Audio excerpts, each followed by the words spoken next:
So EVs, they're billed as a climate solution, but do they actually work for Montanans? Oh, good question. Let's tackle some EV myths. Hi, I'm Reggie, and I live in Missoula, Montana, and I've been driving this 2023 Chevy Bolt for about a year. And I'm Shanti. I work at Climate Smart Missoula. We're a small nonprofit that works to build and accelerate local climate solutions for Missoula and beyond. Okay, so myth number one, something I hear all the time, is that EVs don't actually fit the daily driving needs of most people. How do you feel about that as an EV owner? Well, the reality is that most Americans don't drive more than 40 miles a day. And my Chevy Bolt will go about 200 miles on a charge, so I really only have to plug it in once or twice a week. Oh, awesome. So that's like work, errands, school, all covered. All covered. Okay, but we're Montanans, so we want to go camping, hiking in the mountains. How do you navigate that if there's no charger out in the woods? Well, like I said, my car will go about 200 miles on a charge. And so I can take it to places like Sealy Lake for a hike. It actually does great driving in the mountains. And I can take it even as far as Spokane, because then I can charge it there and bring it back. But like most Montanans, our family has 2 cars. So if we need to go on a longer road trip, we will take a different vehicle. Nice, okay. Like, what if I'm a one-car family? Are there any options for me that are less emissions? Yeah, they're actually plug-in hybrids. So with a plug-in hybrid, you have a smaller battery that the charge will last about 40 miles. So it's great for around town, but it also has a combustion engine. So you can fill it up with gas for long trips and take it on the road. Awesome, cool.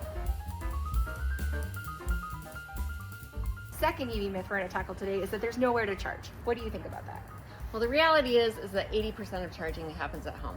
I almost always plug my car in at home, and I've invested in a 220 volt charger that charges a little faster that I can do at home. But I can also, if I wanted to, I could just plug this into a regular outlet. Oh, cool. Also, there are 44 public chargers within a 5-mile radius of downtown Missoula, and there's a plan to expand it even further. Yeah, that is great to hear. And you know what else? Is I think that some people are worried that they don't have a garage to use. Yeah. And I don't have a garage to use. And I charge mine out here in my driveway all winter long in the rain and the snow, and it's just fine. You did mention like going to Spokane, you've been able to take it. Like, how was finding a charger outside of where you normally are? Well, I have an app on my phone that directs me to chargers that will work for my car. And in Spokane, it was great. It was really easy to find chargers. There were places where they had free chargers, and there were places where they had chargers that you could pay by credit card. Cool. And does that help you plan your trip? Like, you know when and where you have to find chargers? Oh yeah, absolutely. Okay. That's one thing you need to do, is plan your trip and figure out where the chargers are and how far you can go, because it's still not quite as easy as a gas station where you just know you're going to be able to pull in and fill it up anywhere. Yeah. Was that stressful, or how was that? It takes a little extra planning. Yeah. But it you wasn't get used too to it. bad. Cool. All right, let's tackle our next myth. So, time and time again, people say EVs are just too expensive. Well, the reality is that the cost of EVs has come down a lot. This car in particular is a very low cost vehicle, and you know, Chevy makes other vehicles that are also low cost. And the cost of driving it is less. I've calculated the cost, I've done the math, and compared to our Subaru, it's half the cost to charge this on the electric grid as it is to drive the Subaru and fill it up with gas. Plus there's no, much less maintenance. So Yeah. you're saving money all the time. Cool. And when you say half the cost, that's like cost per mile? That's cost per mile. So it costs half the cost per mile to drive your EV than your Subaru? Yes, That's that is significant. correct. And you said maintenance. So what about, do you have to do like oil changes or any of that with an EV? Nope, there's no oil changes, fewer moving parts in this vehicle. It's just easier to maintain. Cool. So that's like a huge savings over That's time. So huge. upfront investment, but long-term payback savings. Yeah, absolutely. Okay. But what about the cost of charging it? Like, you've transitioned from going to the gas station, but now it's at your house. Is your electric bill sky high? Well, we have solar, so that helps a lot with that. So it's a huge savings. Yeah. But even without the solar, as I mentioned, it's half the cost to charge this as it would be to fill it with gas.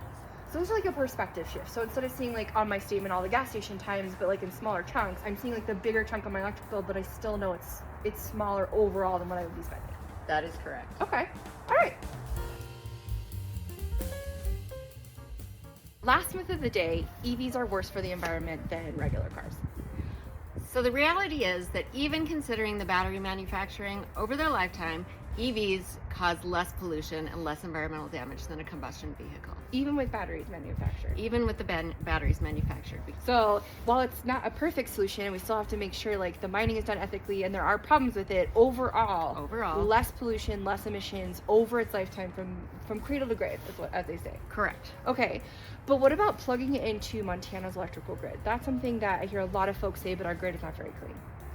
Yeah, even plugging into our Montana's grid, it's still cleaner than using a combustion vehicle. Okay. And as the grid gets cleaner, the EVs will get cleaner. Yeah, that's true. And like yours with solar is amazing. But it's a good reason to advocate for our local utilities to invest in clean energy because, like Reggie said, as the grid gets cleaner, the cars get cleaner. Gas vehicles never do.